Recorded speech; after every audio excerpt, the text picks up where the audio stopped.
Hey folks, how's it going? We're checking out more of the young ones. Hopefully you guys having a fantastic day, man. I really appreciate Michaela. Hopefully I'm saying your name right, man. Or it could just be Michael and the A silent. I hate butchering people's names. But thanks so much, man, for providing the links to the young ones full episodes. They're all about 35 minutes here and there. Some's about only about 31, 30 or whatever. But it's similar to the Alan situation where the episodes are cut short and they remove stuff out. And yeah, I just appreciate it, man. And I'm surprised it's on the Internet Archive. This show is only from the 80s, and it says something like a public domain Mark 1 license. I don't know what that means. I guess I'll look into it and see, but it's just surprising to see something so new. Not really sure like what rules and stuff works out with this, because I am familiar with Internet Archive, and because they preserve so much stuff, but I didn't know that this would be on. I just unexpected, and it's just cool, man. It's really cool to see this on here, and I look forward to checking out these longer episodes. So thanks so much for providing a link, and a link that everybody can have access to without any issues when it comes to syncing it up down the line. That's awesome.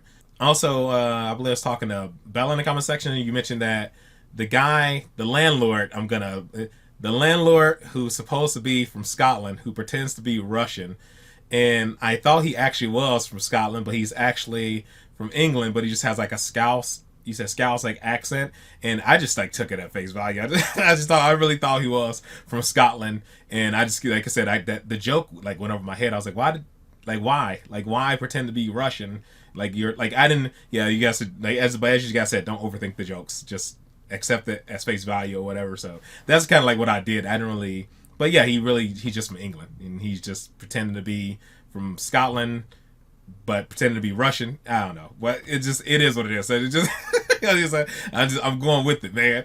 But yeah, I appreciate the info for he's from Scotland. He has like a Scouse accent. But yeah, definitely the accent is weird. I don't know. It's the way he talks is, even when he was doing that well, I don't think that wasn't. I know it's the same guy, but in the last episode, it wasn't supposed to be the landlord. I think he was supposed to be the landlord's cousin. But was he just lying, pretending, or something? I don't know. I think it was supposed to be like the landlord's cousin in the band or something weird. But yeah, as I said, I'm going with it. Because the show's wacky, man.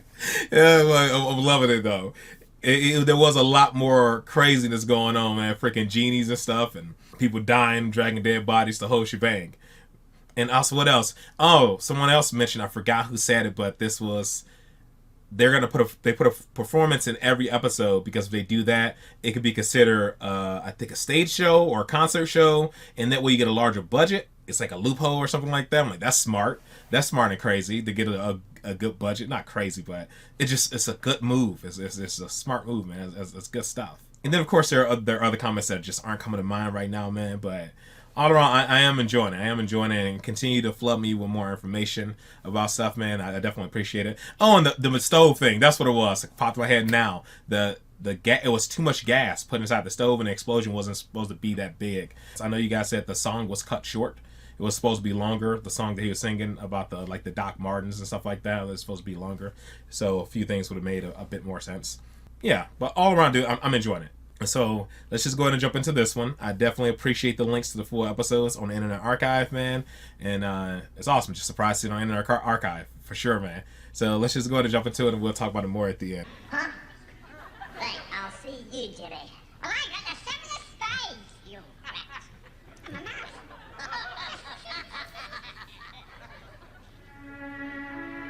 Hey, what is it?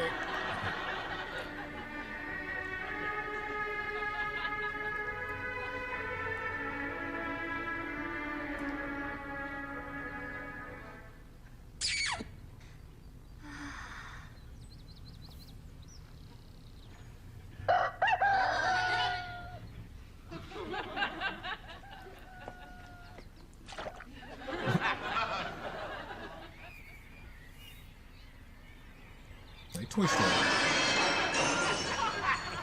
Morning has broken. She loves me. She loves me lots. She loves me. She loves me lots. Well, Loves me. I've finished the new car competition. I'm going to win a Ford Tipex any minute. It's quite easy, really.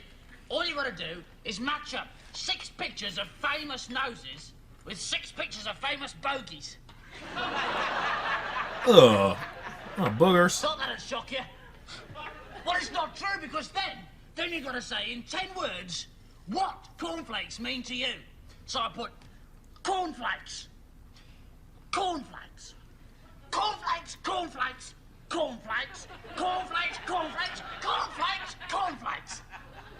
Pathetic. You never win, Vivian. Why not? It's only 9 words. Cornflakes. Anyway, you'll still never win because nothing interesting ever happens to us. Stop being so boring, Rick. Oh, that's nice, isn't it? That's very nice. Coming from someone as boring as you. What about Vivian? I could say Vivian, couldn't I? That'd be pretty boring. You have 1 second prize in a beauty contest. Smash Rick over the head with the bank. It did not say that, Michael! Vivian is cheating! Mike. No, he's right, Rick. That's exactly what it says. In biro, Mike, in biro, over the top of the print. But we Making have the to change rules. the rules because Monopoly's so boring. Congratulations, it is your birthday. You may set fire to Rick's bed. Good one. Get out of jail free. You may keep this card, sell it, or stick it up Rick's bottom. Vivian, you've ruined the game! I was bored. Yeah, well, that's nothing. Neil got so bored he's gone down to the garden to kill himself. And it's his go.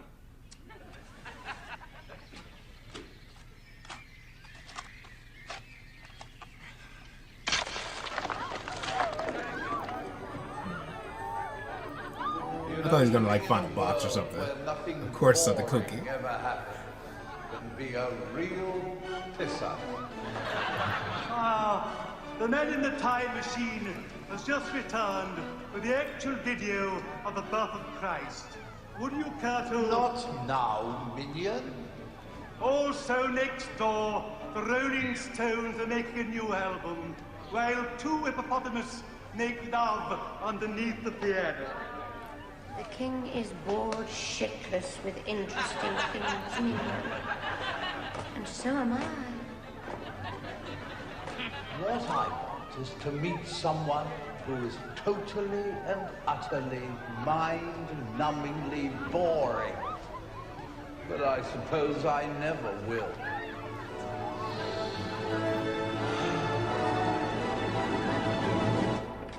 Oh, I thought he was gonna actually fall through there. I suppose it's because I'm so mind-numbingly boring that I never get to meet any interesting people. Oh, so you decided to come in now, have you, Neil? Well, we finished playing Monopoly now, and you lost. Oh, I'm amazed I lasted as long as I did. There's someone at the door, Rick. Someone at the door, Vivian. Someone at the door, Neil. There's someone at the door, Mike. I know. There's someone at the door, Rick. There's someone at the door, Vivian. There's someone at the door, Mike. There's someone at the door, Neil. This guy.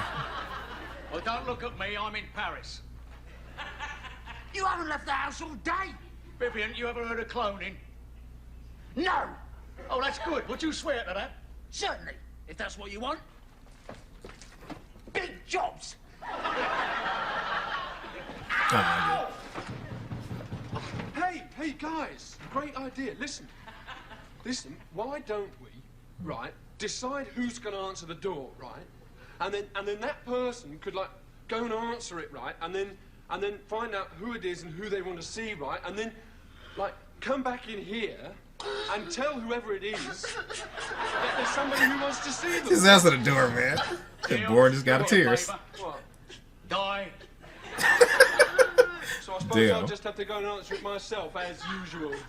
I've not always been mad, you know, but I was actually driven mad by the indifference of architects and council planners. You see, I live in a tower block, and the thing about those is there's a terrible noise problem because there's no noise insulation at all. You know, and 8 floors below you, there's always some bastard who's got a Yamaha home organ, you know. You're just about to go to sleep and you hear this.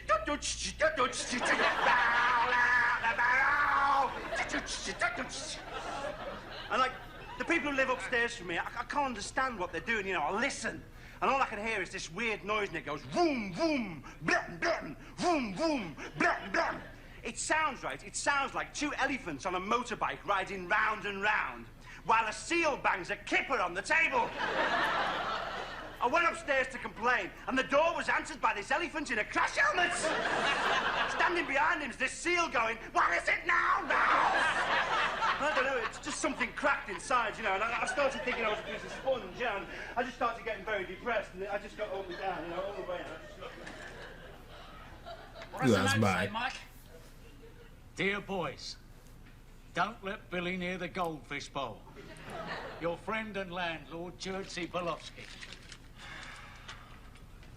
There's no one there. Boring. No! Falling down the doctor in the sitting room. Vicky didn't see it. Oh, no! Biffa! No! Come here! No! Biffa! Hold still! Biffa! Biffa! Is that a real show? Like the dude banging the dog. Fooled you! Thought you'd been really clever, didn't you? But you fell right into my trap. Now you can sit on the rickety chair. Oh, yeah! Oh, yeah! Oh, I think I'll just sit here on the floor, if that's all right with you lot, then. All right, Mike, not in your way or anything, Yeah, dude, am I? he'll fall for that. This is my favourite programme. It'll just be typical if it was interrupted by a news flash about a siege or something like that. We interrupt tonight's scheduled programme of the Bastard Squad to bring you up-to-the-minute coverage of a siege which is now underway in North London. We join BBC's reporter Dan Prick on the spot. Yes. A man believed to be a lunatic foreign terrorist, one of those greaseball raving reds who seem to crop up everywhere since... This is car. This is Vivian's car. ...in an insanity slum dwelling in North London, the sort of place where you normally get squatters anyway. A police and army siege is now underway. Oh, Christ. Boring. Look, now we get a shot of a street for the next 4 hours. Nothing ever happens in these things. Well, if it does happen, we don't get to see it. Yes, it looks as though something's happening now. The police and the army are moving in. Right on. Rule Britannia. Oh, no. Tiny figure in the middle distance jumps over a gate. Rule Britannia. They're dubbing that sound on. That's never real. Doesn't that look like your car, Bill? Nah. Mine's a yellow Ford Anglia with flames up the side. Well, that's a yellow Ford Anglia with flames up the side. Yeah, but it's not mine, is it? God, that was a loud one. Look, is anybody watching this? Well, that looks like it. We're sorry not to bring you the Bastard Squad, but at least we got the man cooling with the gun, eh? Hey, guys. Why don't we eat? That'd be quite interesting, wouldn't it? Yes, yes. I thought Vivian like called it like a fake threat or something, and that's why they showed up. I wonder Just because he was how many bored. lentils I've ever eaten in my life. Oh! No, it must be more than that, Viv. Lentils are really good, you know? No matter how many times you have them, they never get boring. Neil, that's our tea! You've just blown up our tea! Well, I didn't do it on purpose, Rick. And we paid for that. 15 pence. Come on, pay up now. 15 pence. Yeah, but I haven't collected this week's money yet. But that's hardly the point, is it? But it was an accident, Rick. I mean, I just looked at it and it blew up, Rick. Well, there's still some on the wall. Maybe we can get some portions together for supper then. Let's do something. We're bored stupid. Ha-ha, Rick didn't have far to go, did it? I just knew you were going to say that. That's a complete lie, you poof. I knew you were going to say that, too. You didn't know I was going to do that, did you? All right, Vivian, no, I didn't know that, no. We're bored stupid, and now we got nothing to eat. I think the time has come for us to go down to the pub. Darling Carrot, could you ever laugh a cripple? No, I don't think so. Cool thing. Well, too. Yeah, just said Waiter! Waiter! You, woman! Look, it's all right, lads. I stole morning, so I'll get these. What would you like, Rick? Coffee, please, Vivian. This is a pub. They don't do coffee. Oh, in that case, I don't particularly want anything, thank you. I don't think it's very clever or smart to drink, actually. I want to stay controlled. Mike? Water, Vivian, in a straight glass. Neil? Oh, just a bag of crisps, please, Viv, but not meat-flavoured, because I don't abuse my body in the world I live in. Okay, I want a pint of water in a straight glass, a bag of roast ox crisps, and mine's a baby sham. What? Hello, Vivian. Oh. Hello, Mum. Oh, no. I didn't know you lived in London. Yeah. How's Dad? Oh, honestly, Vivian, I do wish you wouldn't ask me that. You know I've absolutely no idea who he is.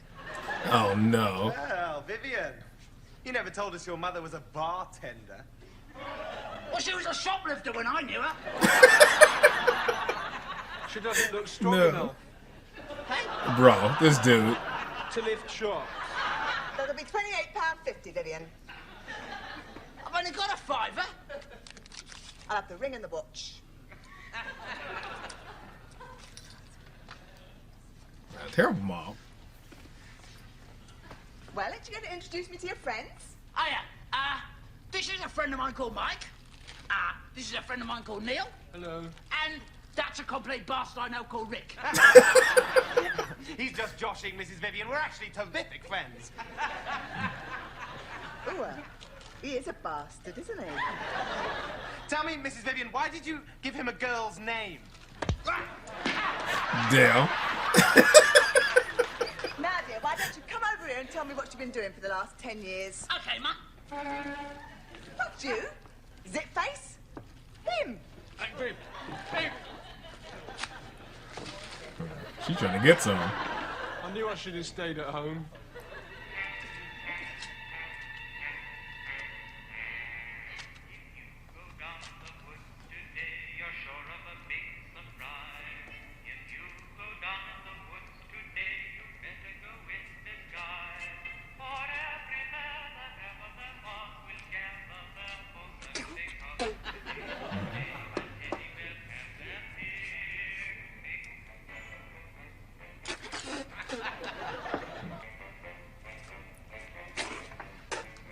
Those would be...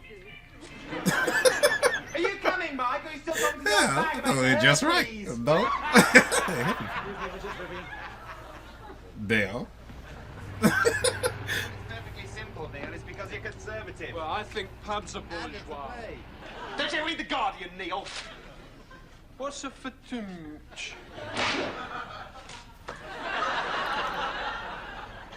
Now, I've got 3 minutes. It doesn't seem to make any sense. Neil, have you just farted? Yeah, it's so far, yeah. No, I don't think so, Rick, no. Well, there's a horrible farty smell in here. Definitely not from my bottom. I'm going to the drawing room. This is worse than cattle's business.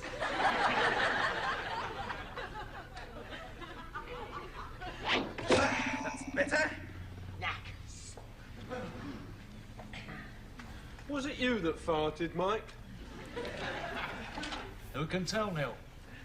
I'm a strange guy. I'll deal with that spotty Herbert later. Oh, look, a little girl. Meditate on this.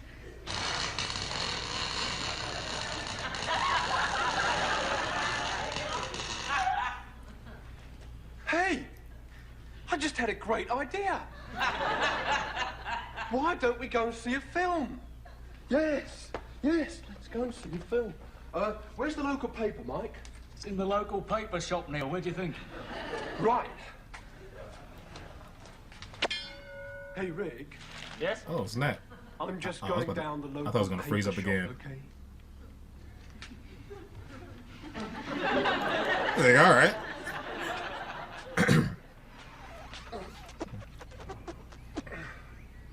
That's funny, I don't remember ramming a skewer into my head.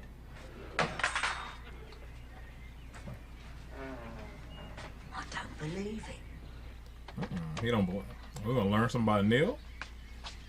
Is there a way he can't kill himself? Is there something like supernatural about him or something? Ho, ho, ho. Well, Mr. Sambo Darky Coon, I've got your number. He say Sam. Nicked. Is there anything the matter, officer? Ho, ho, ho, oh, dear me. Don't we talk lovely, Mr. Rastus Chocolate Drop. What?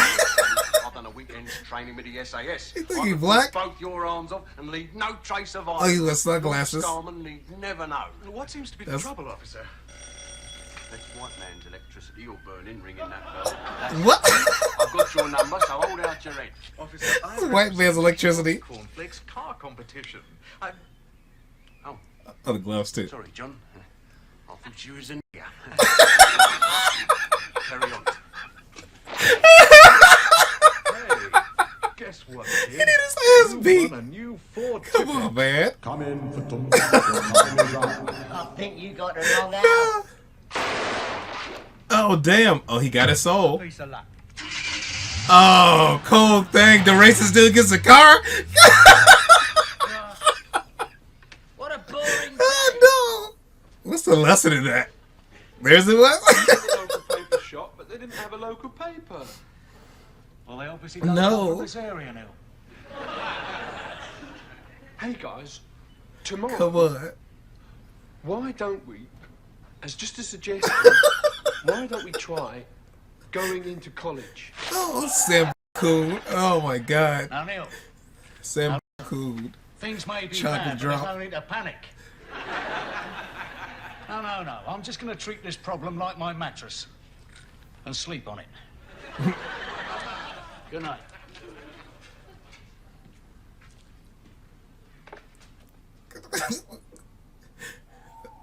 God bless him, man.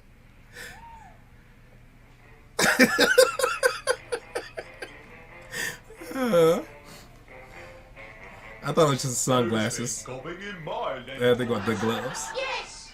Who's been gobbing in our lentils? Sonny, let's go to McDonald's. Yes. Oh, no.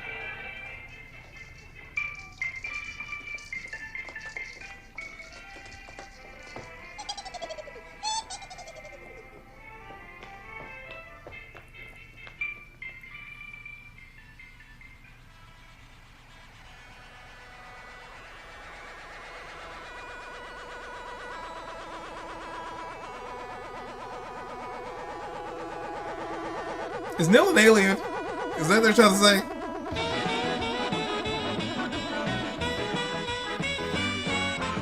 Or just want another, just a random ending, like the other was super random. Like the other ones are random too. The airplane was gonna crash and end it. Vivian had a spike in his head, and then he just made the whole thing up because he was bored about the oil, and it ended right there, you know.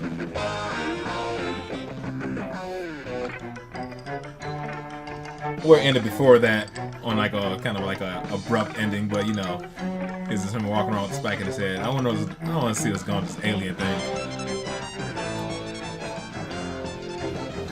Because the demon was like, it didn't make any sense that, what do you call it, skewer, then kill him. They don't even learn something about Neil.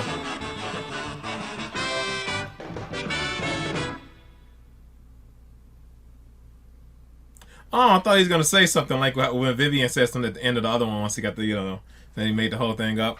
God bless him. This was really, really good. I say the first, I don't know, 10, 15 minutes, I wasn't timing it, was a bit slow. And there are some jokes that are kind of specific, like with the landlord's cousin coming in, talking about the Yamaha keyboard and stuff like that. And I don't think, maybe he wasn't trying to directly tell a joke that was specific to people that actually experienced it. I think he wanted to be so random and obscure and weird that it was supposed to be funny because it's part of his character being weird. But I don't know. It was like one of those jokes that just didn't necessarily click with me. And a lot of people were laughing, so of course a lot of people, they enjoyed it. They like his weird, kooky sense of humor. Like he's just an odd character altogether. And back to the accent thing that we're speaking about in the comment section again, he is kind of all over the place. This thing, it sounds like he jumped back into like Scottish again and back into something. It's all over the place. It's kind of he's a weird character, is what I'm saying. It's kind of that whole note was funny too, that the whole note was to keep him away from the goldfish. Like, why you got a goldfish in the cabinet in the first place? And the whole note to keep him away from the goldfish, and like, why'd you send him there if you want him to stay away from the goldfish? It was just so goofy. And I'm not sure if he's the same guy who was in the band, or is that a different cousin? Is this landlord supposed to have a bunch of family members? Because his behavior would seem a bit different than the other guy. I don't know. I know it's supposed to be random, so don't overthink it. It was just kind of weird and random again and all over the place. But I really feel like things took off a lot more in like the last, like I said, I wasn't timing it for sure, but maybe 15 minutes, something like that. There were a lot of really good jokes and stuff in this, but definitely the interaction between the police and the police officer and the Kellogg's guy when he walked up, when he said the coon chocolate drop or whatever, dude. I was like, what is he what's this dude saying? What's going on here, man? Then when I saw he was wearing sunglasses, like he thinks the guy's black because of sunglasses. Then the gloves.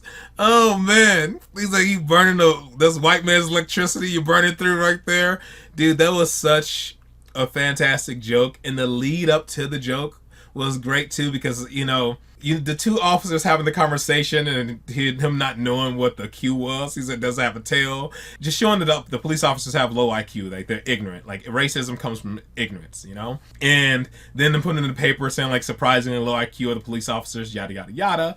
And then them showing the result of you hiring somebody into, like, your police force, man. You're not vetting your police force enough. You allow people like that are racist and xenophobic and yada, yada, yada. Put all the labels you want on it and giving them positions of power. They're going to abuse their power, and they're going to make foolish mistakes, and they're going to be ignorant, and they're going to do things like that, And it was just funny. It was just such a well-crafted joke, and I didn't expect that little goofy interaction between two police officers saying a bunch of dumb things, and them saying the police officers have low IQs in the paper was going to lead up to like this fantastic moment, man. That joke was just great, man. The whole thing was just beautiful. It's like chef's kiss, man. It was great. And I don't know, I just really enjoyed it. And there are a lot of other like little jokes peppered and seasoned in throughout this episode as well. But definitely, I say the last 15 or so minutes were definitely the best in this entire episode. There's definitely something weird going on about Neil, though. I don't know if he's an alien or something, because that ship did show up. And then the demon was surprised when the skewer went through his head, and like he just pulled it out and kept going. Maybe that's why he can't kill himself. That's why he feels like he can't fit in, because he can't be quite human. Maybe I shouldn't overthink it, because it's just a weird show. I don't know, but the demon was surprised that he couldn't kill him. And I really don't know what the message was supposed to be at the end. I feel like I'm talking too fast, but I believe it was supposed to be some message in that where like this demon killed the Kellogg's guy that was trying to get the prize, and ultimately the cop ended up with the prize in the end. This racist, crappy person ended up with like the car, and I was like, wait a minute, how the racist guy get the car, man? What's going on here? I'm actually very curious, because you guys said like this is edited like the Alan Partridge stuff, and because like BBC has been removing the different things, I wonder if that's what they cut out. I'm gonna watch the other episode. I gotta do that right now. I'm gonna look right now and see if that's what they cut out. So I want to look at it, man. I want to see if they removed that joke in this version, because that was a fantastic joke.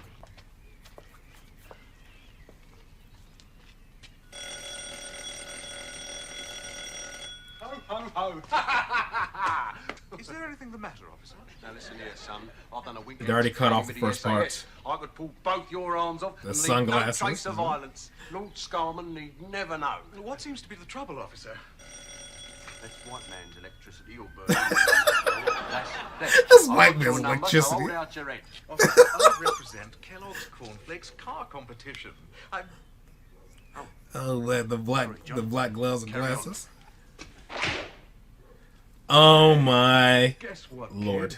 They cut out both parts. Don't get me wrong, that white man's electricity was like the seasoning, like the pepper and the salt, like delicious. That's great. There was a seasoning to it. But the meat and veg of the joke was removed. The Samo coon chocolate, yada yada yada, and then him calling him like, I thought you were a and all that. That joke was like Chappelle show level stuff. I'm glad you guys gave me the full copy, man. This really did a good job. I guess you can still highlight racism within the police force and all the type of jazz with a joke like this. I feel like that was part of the purpose of this joke, to get a laugh, but also highlight that. I'm not saying that for sure, but I feel like that was the purpose, because they show like the police officer with the low IQ, and then they showed this like highlighting that. That's why I feel like it was a really good joke, because that's one of the things like comedians and shows do. They kind of like say things that people think that you can't necessarily like get away with without sounding too preachy, and they did a really good job with it. With this joke,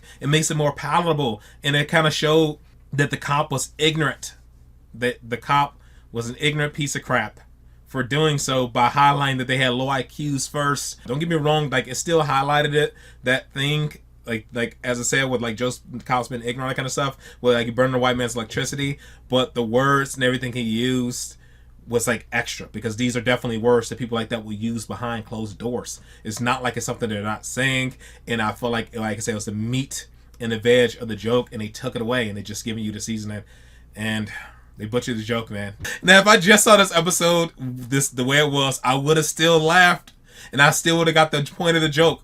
I really would have. I'm not gonna lie. I would have got the point of the joke, and I still would have thought it would have been good. But since I seen the original, me personally, I would have been upset showing this to somebody and seeing the way they added it. I would have been upset, man, for sure. Like, man, they ruined it. But I would have still showed this joke to somebody the way this one is if I never saw the first one. But the main one, way better. So much better. Racism exists within the police force. Everybody knows it. So it exists. So why can't we at least laugh at it? You know? Because it might not necessarily undo the damage that's been done, but it does highlight that it exists. So I don't know. I think people might be like, well, it's insensitive, but to me, it highlights something that's the corruption that exists within the police force. Any position of power has some level of corruption. It doesn't matter if you're black, white, whatever it is. Anytime you get a position of power, there are going to be people who are going to take advantage of that power. Doesn't matter. And there's going to be some racial biases that exist within it, you know? An example of what's happening right now is in California, there are Hispanic politicians who were saying a bunch of racist stuff about black people and about other people who are Hispanic, and they were saying like negative stuff about their skin color, all that stuff. So there's racism within every like group when people get to certain positions of power, and they say negative things behind closed doors, and they do stuff that impact people's lives with that power they have. Yeah, I don't like to get into these politics, but this I just felt like the joke was great. I thought it was a really, really good joke. I enjoyed this a ton, dude. Thank you guys so much. I'm glad you guys showed me the full episode. This was fantastic and hilarious. All right, folks, that is it. That is all for this one, man. Hopefully you guys are happy, safe, and healthy. I was still thinking about this joke. You guys have a good one, man. Take it easy. Oh, bless him, dude.